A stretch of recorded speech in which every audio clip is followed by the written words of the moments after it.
What is Google Docs? As part of the Google Docs Editor's suite of free web applications, Google Docs is a free web-based word processor that allows documents to be created, edited, and stored. It was first released in 2006.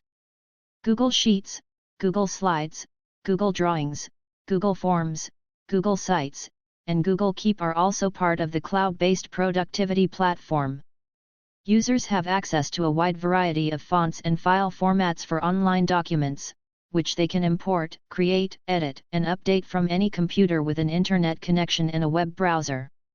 Users can create new documents to work on from their device and access documents from mobile devices running the Android, Chrome, or iOS operating systems. How can I use Google Docs? Users must register for a free Google account in order to use the software.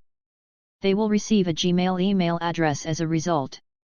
Simply visit docs.google.com or Google Docs from your Gmail or Google Drive online storage account to get started. Everyone has free general access.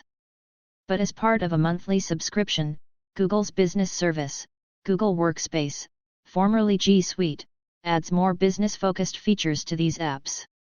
The advantages of Google Docs.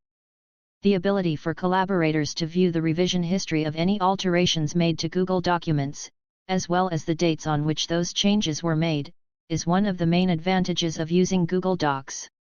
Users can also choose who can view their work, ensuring privacy in both professional and private settings.